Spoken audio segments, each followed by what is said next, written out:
It takes about 8 years or so to build a brand. We started with 200 keywords. Now we are at 10,000 keywords, 30,000 visitors a month. Netflix was paying like $500,000 of prompt engineers. We don't want a prompt engineer now. We want a marketing engineer.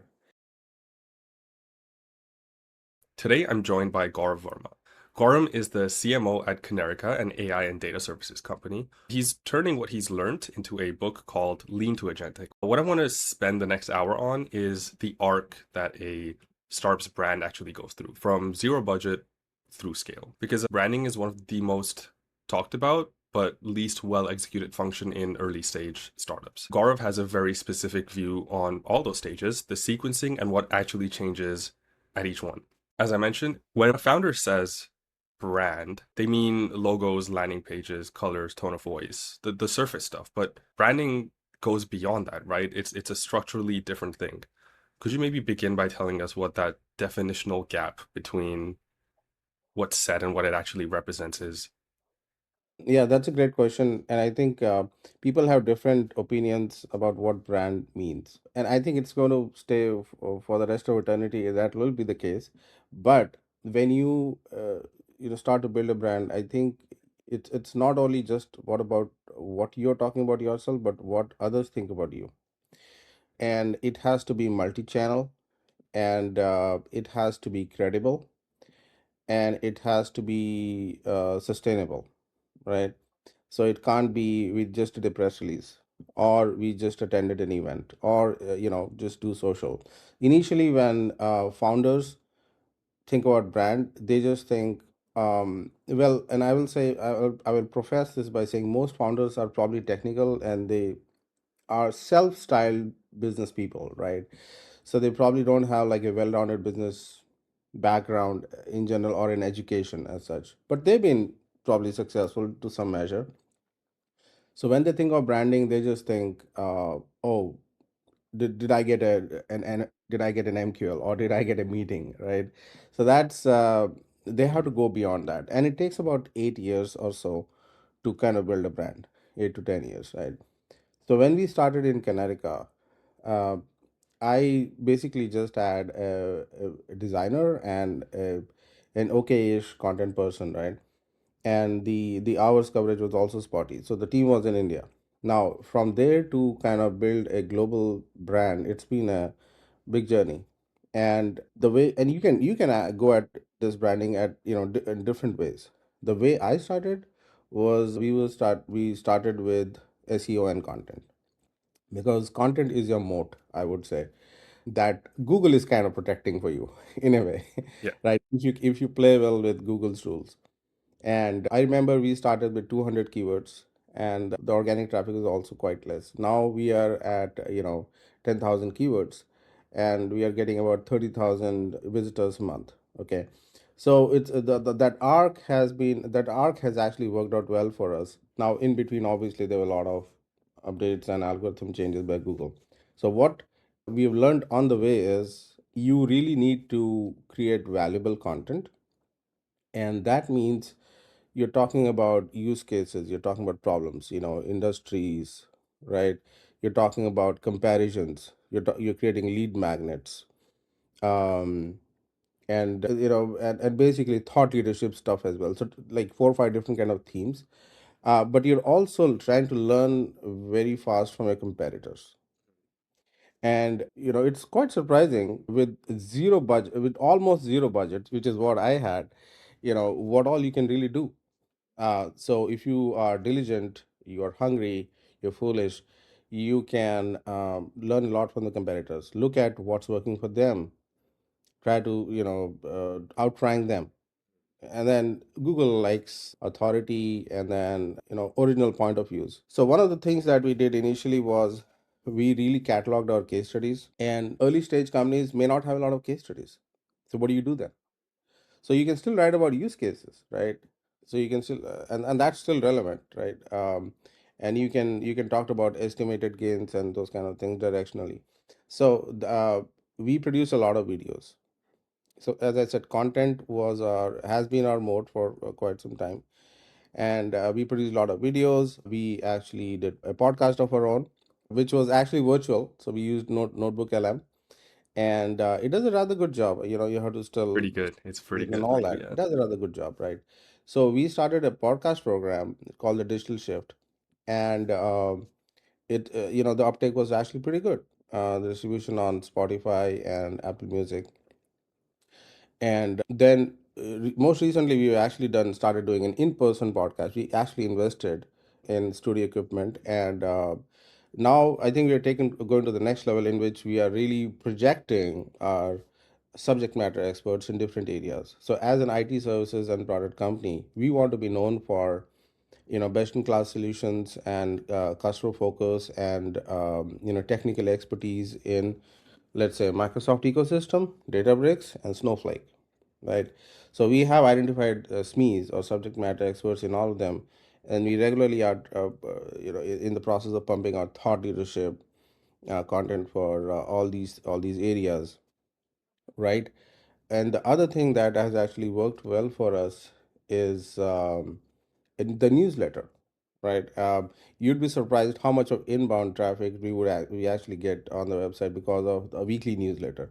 It was, I would say, it's a very underrated move by the underdogs and the company. So just to answer your question, right? I mean, I'm just kind of taking a step back. That arc is a very custom kind of a route.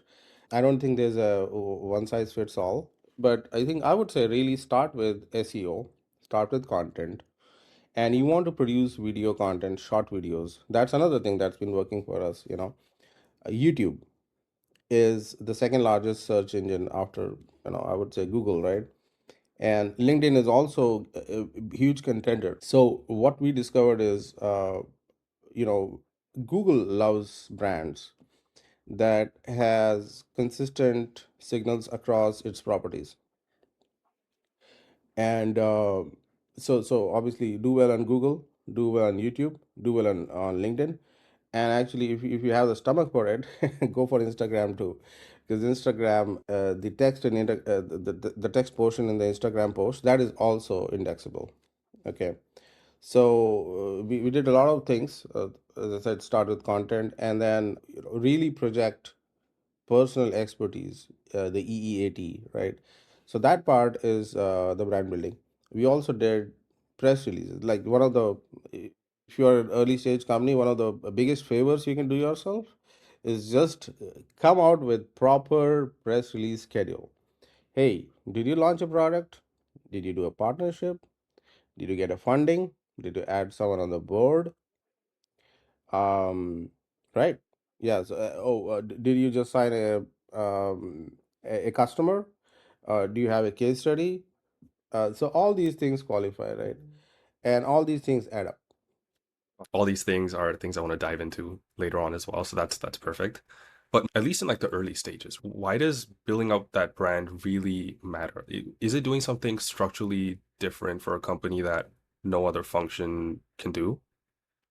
It's very important because this is something that it can be sticky, and you have to really earn it, right? There are a lot of companies that are doing Super Bowl ads, and they're in a noisy space. But when you're in a early stage companies, you can't you can't spend that much, right? So as an underdog, there's a lot of things you can do on the guerrilla marketing side, and it's very important because I'll tell you, you can easily rise above the noise.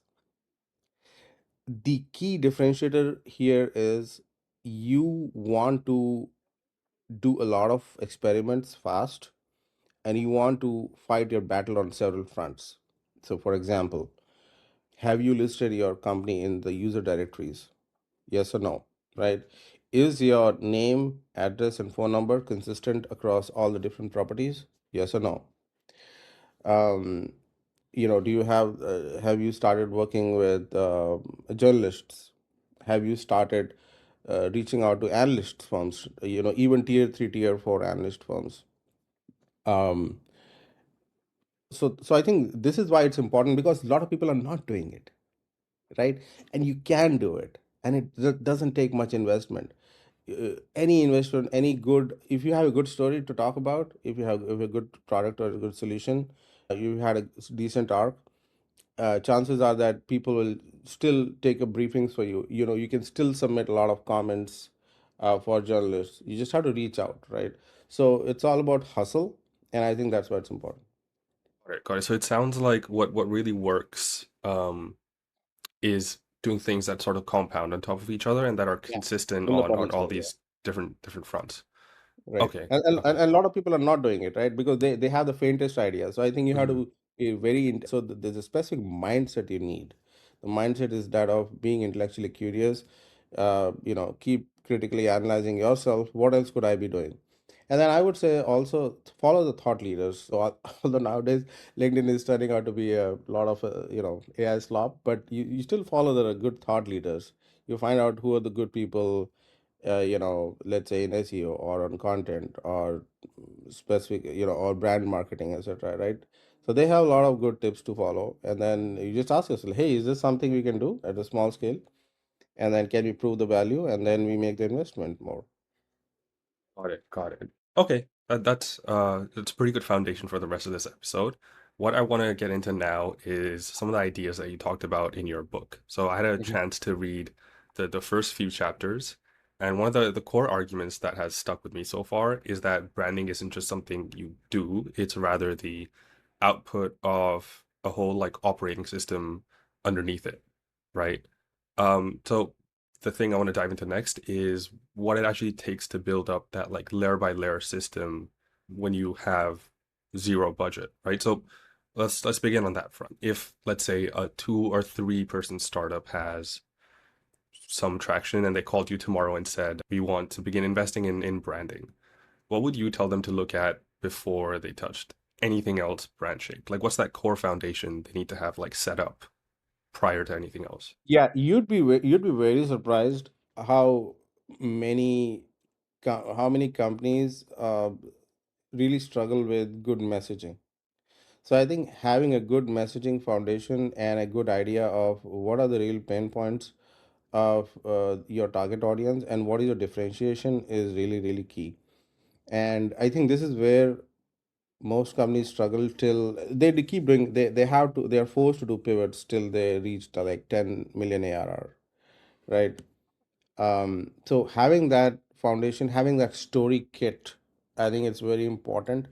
This is one of the things we actually forced ourselves to do when we started reaching out to analyst firms, even like tier 3, tier 4, and I used AI for this. Okay, so first of all, that I think that operating system is that the consciousness behind the system, right? My thought process. It has to be, as I mentioned, it has to be intellectually curious, fail fast. So you have to have that, but you also need to have a good sense of what is success looking like, because AI can totally mislead you, right? And you have to have the right guardrail. So you have to have the right mindset. Then you have to have the right operating system, I would say, which is for me, my choice is Cloud Code. Okay, you have to build the proper knowledge base of the company, which means okay, this is our target audience, this is our product capability differentiation, this is what we have on the website, these are the resources, helpful case studies, blah blah blah blah, these are service pages, these are product pages, etc etc, right? Social media map. So have that map, right? And then have a good memory and learning. So I think, the other part of this operating system, the AI operating system, is the skills part, the repeatable skills part. And then this is where human ingenuity meets machine intelligence, I would say, because no one's going to tell you what skills to make. You can find bunch, right? But it has to be specific to your situation and specific to your workflows, right? So a few things that we built are, for example, I have an end-to-end. I'm still kind of building and refining an end-to-end blog publishing, which means I ask it, hey, find me the right keywords for this topical hub, and then it'll score it and figure out the cannibalization part and everything, and then it writes it It publishes, it does the cross linking, etc., etc., and then goes back and updates the spreadsheet also. By the way, I mean it can be a product all by itself, right? But that's part of the operating system you need, right? And then comes the experimentation part. You're fighting a battle on different fronts, right? So one is your, let's say you're working with a PR firm. Another is you're working with analysts, right? Another is you're you're doing Google ads, right? And then another is you're doing the SEO and content. Another is you're running campaigns on social, right? So it's like you have these two layers, and then you have all those verticals on top of it, and then you see which one's working, which one feed into each other. They all feed into each other, right? Right, right. With that idea you mentioned before, that like all these things you put out need to be linked together and they need to like compound on top of each other essentially. Compound on top of each other for sure. And then I would say the key is, as and when you frequently update your knowledge base, right? And you frequently update your skills. Like every day I work at the hours and hours I'm spending on cloud code. I One of my standing instructions is learn immediately from what you learn from this interaction and save it to memory, and then update the skill. All my skills are on disk, right? And I have frequently update so that the team has repeatability part and the consistency part, right? I think that part you have to get. So even as a two-person team, I would say you need to have this kind of mindset. And the other thing I would say that you can really leverage, which I think most people are not doing or not even thinking about, is browser automation is key here, I would say. And even API access is key, right? Most tools and systems that you would be using today have APIs. So everyone's talking about MCP, and MCP, right? But if you get API access, you can do a lot more, right? And so that's there. That's Got it. definitely there. In the book you frame it as there being a very specific stack of like foundation layers that everything else sits on, right? So you said mindset is like the most important one, which makes sense because in the book you list it as like the first one. And then on top of mindset, you then have team and culture, then process discipline, and then the architecture on top of that. Is there a particular reason you've framed them in that order? Could you like perhaps walk me through what the the ideas or the reasoning behind that was, and if there's a reason that, or if there's an impact of one downstream on everything else that builds on top of it. Yeah, so I kept the culture at the very bottom because it really influences everything else and the talent, right? And then it comes a repeatable set of processes, right? And so I think it's really people, process, and technology, as they say. But I think what I found is the driver behind the driver who's actually driving the car, that is making the biggest difference to the quality of the output. You know, if you give a sword to a normal person, and if you give it to an actual trained soldier, the output is going to be very different, right? So that's why I feel part of this can be taught, but a lot of it, this is has to be, it's like it has to come from inside, but you can institute it a little bit, you can train people a little bit. So I think the culture about learning and exploring and failing fast, I think that is very much important. Okay, so that's why I actually kept it that way, and then comes the actual system, and then you have to focus a lot on the outcomes, right? That's what the optimization layer is, as I mentioned. So so I talked about the layers, and then you have those different things you're trying at the same time. Now you look at which one's working, and then how they're interconnected, right? And how you can optimize them, and then what else you can do. So I think you have to really strive for the business outcomes, right? As I mentioned, so how do we measure it? So at least on the outbound side, one of the first thing that I did is build these dashboards on Zoho CRM.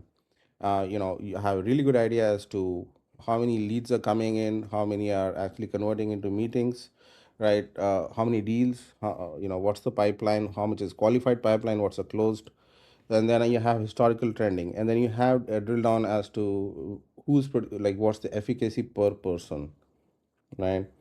So because at the end of the day, as a CMO, you are answerable to your leadership. You're answerable for growth, right? So you need to measure for growth, right? And these workflows are going to help, but then you have to, as a driver driving the car, you have to make critical decisions as to when to pull which lever, right? And another thing is, I would say the human portion and the processes about repeatability, that's been key. Communication has been very key. Actually, we started with WhatsApp. Although we use Teams, right? So we started with WhatsApp because there's a saying the entire India runs on WhatsApp. So we could have used Teams, but it worked very well in terms of sending voice notes and then doing a lot of sharing on social media, and also getting responses sometimes off hours. So that it kind of helped build that bond between us, and we were kind of always on. So that helped quite a bit. I actually want to push back on that second layer a little bit, the teams and culture thing, because at least from my perspective, and this is coming from somebody who primarily just, engineer, doesn't do much branding, but like at face value, it just sounds like you hire cracked people, you just get a capable team that's able to do more things, which is true, but like it's true of every function, not just brand building. Is there anything specific here? Like why does team and brand belong in such like a foundational position in a stack that's just about outputting brand? Yeah, I think it belongs there because the growth mindset has to come from there. You need people who are aligned with that kind of mindset, right? Growth mindset is, as I mentioned, a lot about experimentation, and then also being able to actually look at things that are working or not working. So that is, I think it's all really about that mindset. And mostly what happens is you don't get that people. You don't get that level of the output that you actually want. So what do? So basically, you have to coach people, and for me, coaching and communication has been rather key. And that's why I would say, the having that tight cycle of communication between me as a leader and the team, and them being able to take that kind of a push, and also give the feedback, and then me adapting to their style, right? That's been key. So I will say it's not very very specific to brand, but you also need that in brand for sure. Got it. Another thing which a lot of people talk about is sharing the vision, right? And Mhm. then the why. So I definitely have focused on that. That hey guys, we are underdogs at this time. We need to fight back. Okay, and then celebrate the small wins. Every time we get a link exchange from someone from a good high authority website, or we get a brand mention, or we get an interview from a journalist, said, yeah, hey, that's great. And then every inbound that you get, I tell them this, hey, we just got an inbound of this opportunity worth $100,000. That's great. And then last year we actually half of our pipeline that we generated was from inbound, and the inbound program was only like a year and a half old. I'm like, that's freaking amazing, right? So keeping them motivated like that, and uh, also accountable, uh, I think it's very important. So very important brand building, and so also giving them the leeway for trying new things, right? So there's a girl in my team. She started reaching out to journalists. She kind of picked up on some of the initial things we said. Started reaching out to journalists. Um, One of the journalists has become very responsive now, and then so we are regularly publishing expert comments, which is working great for us. So I think that people, you can have the best system, but if that people aspect isn't working, um, it can be challenging, right? Okay, you've got the operating layer at the very bottom, the mindset, the team culture, and you also mentioned SEO being like a big part of things Mm-hmm. to like building up that brand. Mm-hmm. The one common thread through all of this is that all these things are things that you produce yourself, right? It's like an output Mm-hmm. of the team. Now I want to talk about some of the things that you can't make happen unilaterally. Like you need a journalist to write about you, you need an analyst to include you, customer to review you, all those things, Yeah. right? So let's dive in a little bit onto that. In our first conversation, you mentioned two goals, right? Working with a PR partner and eventually having a Wikipedia page. Hmm. That really stood out to me because the Wikipedia aspect of it is really unique, right? You can't buy it, you can't network your way in, and to even qualify, I've heard you need significant coverage and multiple Yeah. reliable independent Yeah. sources. So for a founder or a company to even like reach that point, there needs to be a certain set of things that need to be true beforehand, right? What are those like sort of pre-requirements that need to be true, and what does it tell us about the sequencing of those things that needs to happen for each thing to like build up to Wikipedia as the final goal? Yeah, I think even before we try to become successful with the journalists and the analysts, I think two things are important. You have to build the personal brand of the founders, okay, and the subject matter experts. So with subject matter experts, we actually kind of did it much later, which is the podcast stuff, right? So we probably could have done that before, but we did start with the founders. So we started with AI videos, AI avatar videos. So Hagen as a solution, we use that, and we had to struggle a bit to make it look human. A lot of review work, so we did that, and we now have a few AI avatars that we regularly pump out on social media. Right now, that's there. Then the other thing that I think that's really important is figuring out what's the unique story that you have, and what is the proof, social proof points, case studies. Right. So for an IT services companies, case studies. I would say even for any such company as such, case studies very important. Right. And third party proof points. So when we want to go for a neutral Wikipedia page as a North Star, what we really need is on the way to build credibility is several, third party mentions earned media, not paid media, right? Because Yeah. Wikipedia is really smart at figuring out which publications are known for, paid stuff and which are not. So that's where I think you need a little bit of a help, I would say. And that's where I think we started working with the PR firm. The advantage that they bring in is that they have relationships with with the journalist and the media space, right? um, and before that we tried quite a bit, and some of it worked, most of it didn't work, which was, you reach out to journalists through the like Haro, help a reporter out, or mediamentions.com or anything like that, but the response rate is kind of low. So you still have to keep trying, but I think you can get a much further if you start with a person who are already connected, right? Because it's about who you know. But before that, as you said, you got to get your story right, your credibility points right. And journalists are, they have a very small attention span, right? So you have to make it simple for them. What's in it for me? Like, give me a stat, right? And then why does it, give me a few stats, and why does it matter to me? Another thing that we are also trying, that you also need to do, I would say, is publish some independent research. So we have done a bunch of data migration implementations, fabric implementations. Okay, so based on that, we have a lot of data from our case studies. So we just came out with this state of data and AI modernization industry report that we are actually sharing with prospects and media. And the other thing I would say on the analyst side that you really need is you have to figure out your story and differentiation. It was a big forcing function for us to clean our minds, you know, and say, okay, how do we really want to talk about us? Who are we going to be when we grow up? I think it really takes your self awareness to a different level, I right? actually wanted to point out something at this point here, maybe even like push back on something. Okay.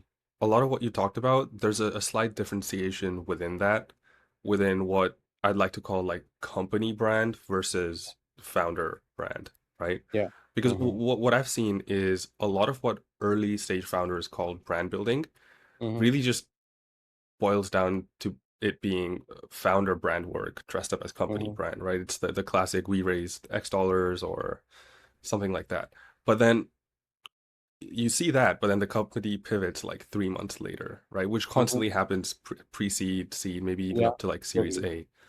So when is that like external PR journalist outreach validation necessary when building the company brand versus the founders if the company's just like changing direction? That obviously that doesn't help for sure. You need to have a steady story, and obviously you can't have the flavor of the day. Hey, today I'm I'm this company, and tomorrow I'm actually a CRM company. The day after tomorrow I'm actually a sales management company or whatnot. So yeah, you need a steady story and a steady mindset for sure. Initially, you are right, it is all about the founder because it is very founder centric, and I would say initially a lot of sales is very very founder centric, right? So, and many people take bets on trying out a new product just because, hell, I like to support this person. And so that is very much the case, and I think it should be like that, right? Because when you cannot afford a 5 to 10 salespeople team, and you are figuring things out on the fly, hey, what's I'm going to throw 10 things on the wall, what sticks? You really cannot afford that kind of an expense, right? So it has to be that way. So that's the pain that you have to go through. So the founder will change skins, right? And the founder will change faces, and what's in the bag, it's gonna keep changing. But I think what will stay is the name of the company will hopefully the brand will stay the same, and the engagements, all the engagements, like the speaking engagements and the network connection this person has, that will be constant, right? And also there's going to be a digital trail. So if a founder is really smart, you got to have a good digital trail, right?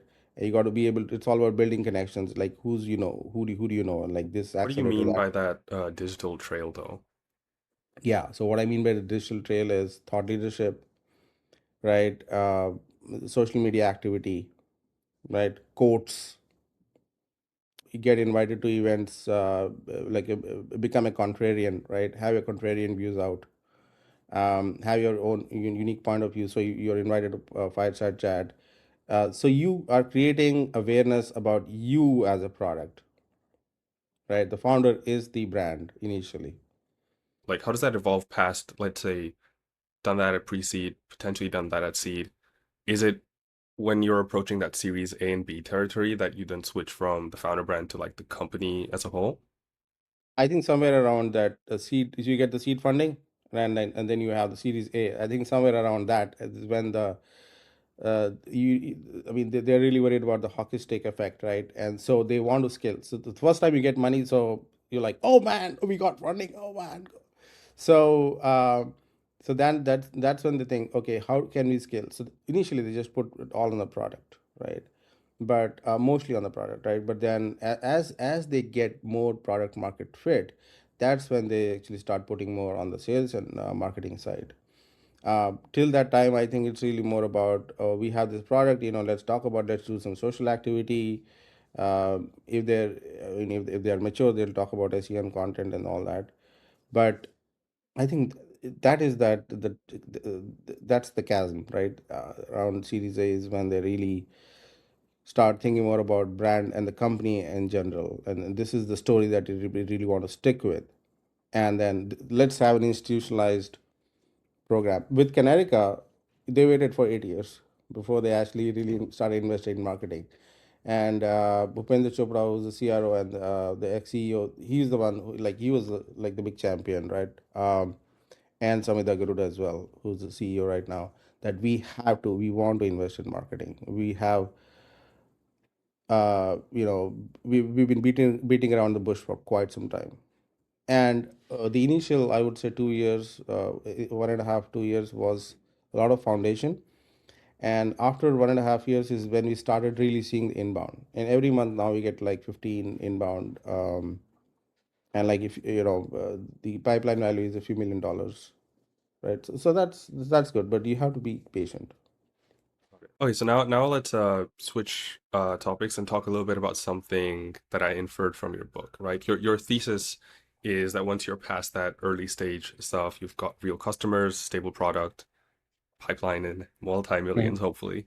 Hmm. The marketing function then really starts to grow, and it's just what we talked about as well. Hmm. So your thesis is that marketing at that stage stops being like a people problem and rather starts being an engineering one, right? It's like a Yeah, genuine discipline shift. So could you yeah. break down what you mean when you say marketing is an engineering problem? And I say this more because I am an engineer by trade initially. After my MBA, I got into product marketing and now into broader marketing. See, to make anything scale, eventually it does become a systems problem, right? And now you have to see what are your big levers. Your big levers are the kind of talent you have, right?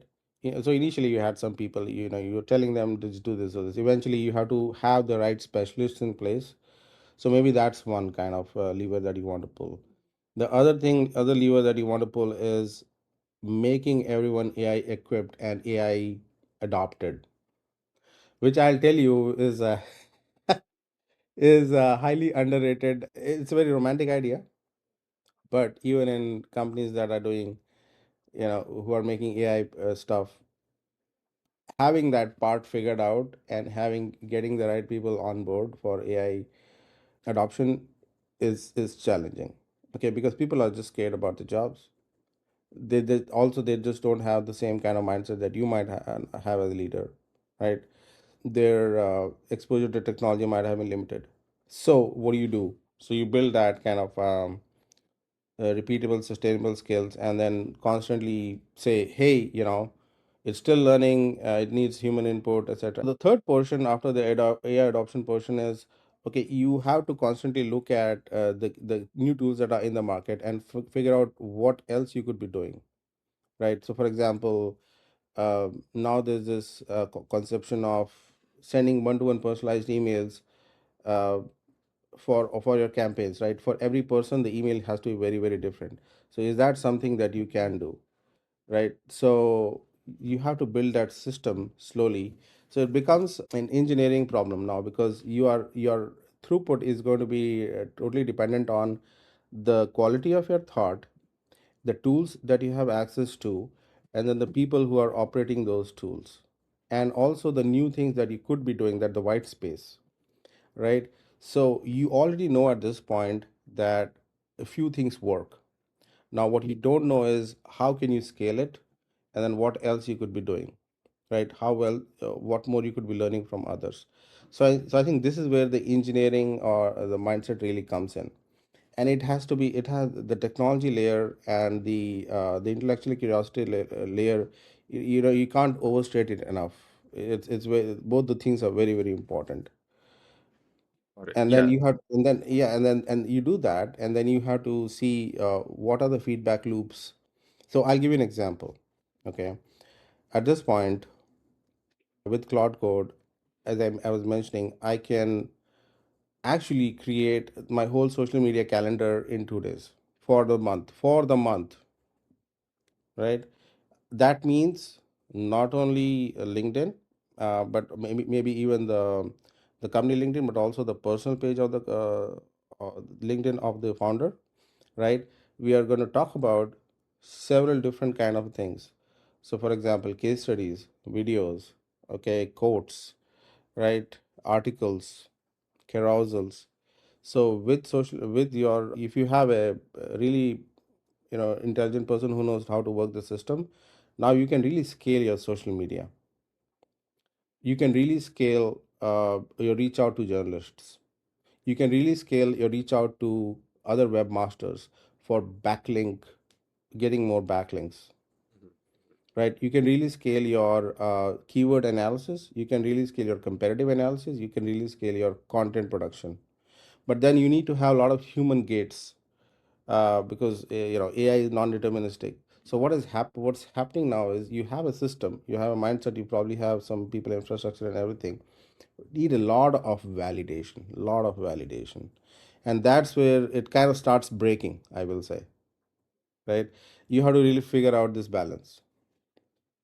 So So yeah, that's a the so that's a system you need. yeah. The things you've basically said fit like very much in line with the idea of like the five disciplines you talked about in your book, right? So just to like list them out explicitly, we have experiments over plans, which is the feedback loops that you were talking about, gates over reviews, because a lot of this is automated now. You Mm-hmm. have compounding libraries over campaigns, Mm-hmm. knowledge bases over just memory in people's heads, and then self-direction over vendor direction. Which of these is the hardest to get right, both in like the initial stages and as you're building out the whole like system? Yeah, I think initially getting that knowledge portion is hard, and then eventually when you get to a specific level, that self-direction is hard because you have to have a lot of introspection in place. You also have to figure out what others are doing that you're not doing, right? Um, and then there's also this big trap you can fall into that, hey, I'm just doing fine, and this is all I can do. But you have to keep pushing the boundaries and push the envelope. So I think that's the hardest part. Got it. And a lot of teams like try to short circuit this whole like operation, right? Like they see the outcome that you're describing, where you have like a very lean team with a very asymmetric output because of all these systems they have set in place. And Hmm. I think the shortcut is to just bring on Claude Code and like, just go ham. But your argument is that like that's not sufficient, right? It doesn't work. It doesn't work all the time is what I'll say. I'll tell you, you can get away with it a lot in when you're in early stages. When you're already built a bunch of credibility later, right? And you're starting to compound on that, and you're trying to build your brand. I think you have to be very careful as to what does AI talk about you, right? And you need more consistency and more human gates. Initially, it's all good news when you're building it. Let's say you're a small company, 3 people company. You can have Cloud Code pump out your entire social media content, right? And then at that point, any publicity is good publicity, right? So you probably don't focus that much on. You're not like you don't want to be picture perfect, but later on you have to be much more conscious about what photos, even like the headshots, and even those kind of things, the resolution, lot of details. So I always tell my team, the devil's in the details. And I also came from this army family. It was, although I didn't join the army myself, but I took a little bit from that mindset, right? That you have to be very, very disciplined, and you have to work hard, and it is a lot about details. The devil's in the details. If you really love your work, you have to get into the details, like minute details. Yeah. And then be able to scale that also. And then, so I think, so as a leader, I would say, and anyone who's running a brand, you have to be uh, kind of like a player coach. Yeah. So just as we're approaching the end of this episode, you mentioned that there's this role in your book that doesn't exist in most org charts yet, right? The marketing engineer. How is that person different from a growth engineer or like a marketing operations lead? Yes. So I would say it is probably the next level of the growth engineer. It's kind of, I would say, a mix of the two, rather, in which that person is very comfortable with technology, and that person also is very comfortable with the knowledge of the workflows, right? And also what's out there. So three things, like three in one, I would say. And I would say the hardest part, probably the first two are the hardest part: being comfortable with technology, and always pushing the boundaries as to what can be automated, what cannot be, what needs to be human in the loop, what is good quality looking like. So that person really has to be a flag bearer, I would say, of all the automation that can be done within the marketing flows. And then those flows are not easy to figure out, right? Because those flows are closely guarded by people's egos, right? So I think this role has to be very empowered role also, that has to work closely with the leadership to kind of clear the roadblocks as to what all can be done. This role has some engineering background or some sort of systems background, I would say, and is also curious about what else is working, what other people are doing. So you remember when the AI, when AI really came out, and then Netflix was paying like $500,000 of prompt engineers and whatnot. So I think this, I would say, is the next big. It, we don't want a prompt engineer now, but we want a marketing engineer, like a marketing engineer is who we need. And I would argue, like, similarly, you want someone's like a sales engineer, but not like a sales engineer, but someone's on the sales operation side or the GTM side, so like a GTM engineer, right, who can do both marketing and also sales. So why do you need that? Because hey, now you can produce ABM reports at scale. We are actually using some free tools access, and then we use Claude on top of that to get account intelligence, and that information is mind blowing actually. So I iterated on that, and within a day I was able to build it, and I saw companies who are actually charging $4,000 to $5,000 a month for that kind of information. I'm like, dude, you got to be kidding me. I can get this for free. So that's the kind of mindset that you need to go with. Got it, got it. So you need basically somebody to like come in with that engineering mindset to be able to set up these systems that allow marketing and branding to compound over and over to like really get the company out there in people's minds. Right, and then also work with the, really have intimate knowledge of the workflows and what is the current state versus what is the art of the possible, Hmm, hmm. and then work with the leadership and the people to make that happen. Also, Got it, I think that's the hard part. got it. Okay, last question before we wrap up. For a founder or a VP of marketing, somebody in a marketing function who's listening to this, who has to pick one thing to change on Monday morning if they take this episode seriously, what's that one switch or that one move? Yeah, I would say if you're not doing press releases today, you should start immediately, because the returns you're going to get in terms of AEO and GEO are going to be very disproportional. And I talked to and I've been to like some accelerators, through friends and all, and I talked to, founders on the lunch table. So they're like, oh, we really need a lot of help in marketing. I said, have you tried press releases? Like, oh, wow, what does that mean? And so yeah, so do yourself a favor and do that. All right. Gaurav, this was great. Thank you for coming on. Thank you, it's been a pleasure. Yeah, for everybody listening, you can find Gaurav on LinkedIn, and his book Lean to Agentic is coming out later this year. We'll drop all the links in the description as soon as they're live. If you got something out of this episode, subscribe on YouTube or Spotify and share it with somebody who's still trying to hire their way out of a marketing problem. I'll see you on the next one.